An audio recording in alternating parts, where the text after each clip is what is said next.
Hola, ici Sonny, le Québécois expatrié au Yucatan. Je suis présentement à la playa de Chelem, un petit village de plage. Mais avec la magie du vidéo, nous allons de ce pas faire du vélo à Mérida. Aujourd'hui, c'est dimanche et comme à tous les domingos à Mérida, il y a la Biciruta. La Biciruta, ça se passe surtout au nord du parc central, dans le quartier touristique de Paseo de Montejo. L'opération consiste à fermer certaines artères aux automobilistes pour laisser place à peu près tout ce qui a des roues et qui ne pollue pas. Comme toujours, à Mérida, il fait beau, alors des gens de partout dans le monde en profitent pour aller parcourir le très beau et chic quartier de Paseo de Montejo en vélo. Ici, il y a des cafés, des petits bars, chocolateries, des crèmeries, il y a des restos, alors il n'y a pas de problème à faire une pause pour consommer quelque chose que l'on aime bien. Ce qui est bien avec la Biciruta, c'est que c'est une activité pour tout le monde. Que tu sois une femme enceinte, une grand-mère ou même un chien, il y a un vélo adapté pour toi et disponible à un coût ridiculement bas. À la fin de cet épisode, je vais vous montrer tous les vélos disponibles avec les prix. Là-dessus, je vais me la fermer et vous laisser apprécier le quartier de Paseo de Montejo en vélo.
One of those people where it's like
Comme vous avez pu le voir, on peut louer à peu près de tout. Ici, il y a une trottinette électrique. Il y en a disponible avec ou sans siège.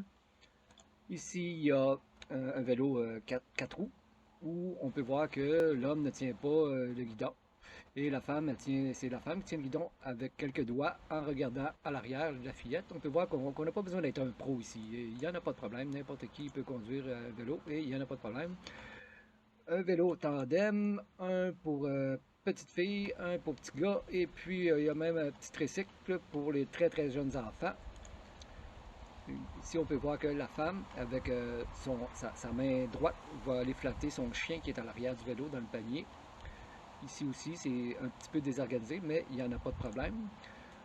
Voici un vélo avec deux places pour enfants à l'arrière, un qu'on vient juste de voir, et puis la même chose qu'on vient juste de voir, le panier, tricycle avec panier qu'on vient juste de voir, et puis ça c'est les plus chers, avec panier à l'avant, et puis on peut assurer une femme qui doit tenir son bébé avec elle peut s'asseoir là, ou une grand-mère, un grand-père, ou grand-parent. Ici, c'est ce qu'on appelle le barco, un barco, el barco. On peut amener un gros chien, son gros chien va être là, ou on peut avoir aussi une femme enceinte qui doit tenir son bébé. Très pratique, El Barco. Un des nombreux restos disponibles. On peut voir un jeune avec un skateboard même. Tout ce qui roule est pas mal là. Une chose qu'il faut se rappeler à faire très attention, c'est de ne pas se déchirer le fond de culotte. Ici, on peut voir que la fille, j'ai l'impression qu'elle a entendu un petit scratch et puis elle met sa main en cas où que ça l'aurait décousu. Et pour les prix, on peut voir un vélo normal, c'est 20 pesos, 1,33 canadiens, une pièce et 33 de l'heure pour un vélo normal, pour adulte ou pour enfant. Avec un siège de bébé, ça va être 2 de l'heure. Un tandem, ça va être 50 pesos, ce qui représente 3,35 canadiens. Un avec panier pour un petit chien ou pour traîner ses denrées. Le même prix, 50 pesos, ce qui représente 3,35 canadiens. Ou ça ici pour mascotas. Mascotas, c'est un animal de compagnie en espagnol, ça s'appelle une mascota. Pour les mascoteurs et avec un adulte, s'ils veulent avoir un toit pour être à l'ombre, 70 pesos, 4,65 $. Un tricycle double, 4,65 $ aussi. Ou un tricycle simple, avec un siège à l'arrière, 70 pesos aussi, 4,65. Et le barco, 4,65 $ aussi. Et puis l'autre plus confortable avec un toit où il peut assurer, ce qui est pratique pour les gens qui ne sont pas super en forme ou qui doivent tenir un bébé, un très jeune enfant dans leurs bras, avec un panier à l'avant, 80 pesos, ce qui représente 5,35 canadiens $. Ça, 1 heure, on a fait pas mal de tours de la Baie-Saint-Louis. Parce que ça roule quand même un vélo, ça avance. Et puis, on peut prendre 2 heures si on veut s'arrêter, manger, grignoter quelque chose. Ça fait que c'est pas ça qui va casser un portefeuille. C'est des prix très très très bas. Puis c'est des vélos en bon état en plus. Il y a des petits règlements. Bon, si tu perds ton ticket de location, ben ça va te coûter 3,35 parce qu'il va falloir qu'ils cherchent, puis c'est ça. Non, c'est vraiment ça, parce que si tu as laissé comme garantie ton permis de conduire et puis tu ne l'as pas réclamé, il a été oublié dans le fond du dossier. Au bout de 30 jours, ils sont plus responsables. Si tu oublies quelque chose, ton permis, ben, quelque chose, une carte, il faut que tu viennes la chercher avant 30 jours. Non, c'est vraiment. Bon, si tu fais un accident avec quelqu'un d'autre, c'est pas les autres les responsables. Bon, ben, c'est pas les autres les responsables, alors c'est toi qui dois payer les dommages occasionnés. On n'est pas responsable des choses perdues ou oubliées. Bon, c'est moins pire que les règlements en arrière d'une police d'assurance vie. C'est juste des petits règlements comme ça. Puis, c'est à peu près ça. Puis, il y a aussi il y a des toilettes chimiques. Il n'y en a pas beaucoup, mais en cas d'urgence extrême. Parce que si on est 2, 3, 4, 5 personnes, et il va toujours en avoir un qui va avoir une urgence extrême, surtout au Mexique. Alors, pour les urgences extrêmes, il va y avoir une toilette chimique. Quoique dans pas mal tous les petits restos qu'il y a alentour, il y a des toilettes normales. Il faut savoir que parfois la Baie-Saint-Gaudens ferme à midi parce qu'il fait juste trop chaud en après-midi pour faire du vélo. C'est pas tout le temps, mais parfois ça arrive. Donc, ça serait pas mauvais de se planifier en avant-midi pour cette activité. En voyageant, je me suis souvent rendu compte qu'en revenant du voyage, j'apprenais des choses que si j'avais su avant, mon voyage aurait été beaucoup plus facile et j'aurais fait beaucoup plus de choses. J'espère que ces informations-là pourront vous aider. C'est ça le principal but de la chaîne YouTube. Je vais continuer à faire des vidéos pour les voyageurs et les gens qui aimeraient bien s'expatrier là où il fait beau et il fait chaud. Alors, si vous pensez que vous aimez bien le Yucatan, abonnez-vous à ma chaîne en cliquant sur Subscribe, ici dessous. Et sur ce, prenez soin de vous, portez-vous bien et à la semaine prochaine.